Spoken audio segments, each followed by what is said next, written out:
Seperti inilah kondisi Vihara Pratsna Santi di Jalan Residen Abdul Rozak, Lorong Lebak, Sebatok dalam menghadapi perayaan Imlek pada 1 Februari mendatang.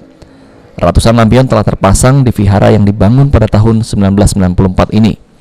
Mulai dari halaman hingga ke dalam, selain itu juga petugas membersihkan patung yang ada di dalam vihara dan mempersiapkan sejumlah perlengkapan buat umat saat beribadah pada peringatan Imlek mendatang. Suhu Padipa Kusala selaku pembina Vihara Pratsna Santi mengungkapkan, dikarenakan Imlek tahun ini masih dalam pandemi COVID-19, pihaknya pun menerapkan protokol kesehatan. Sehingga setiap umat yang beribadah di vihara sistemnya datang dan langsung pergi dengan tujuan untuk menghindari kerumunan.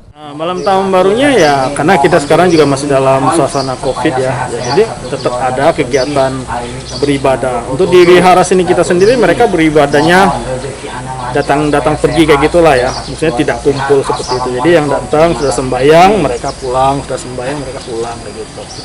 Itu pada saat malam tahun Imleknya tanggal 31 ya, hari Senin ya, hari Senin malam. Diperkirakan total umat yang beribadah di Vihara Pratsna Santi saat malam Imlek mencapai 100 hingga 200 orang, dan mereka pun akan datang kembali saat hari Imlek tanggal 1 Februari. Firman Hidayat, PAL TV.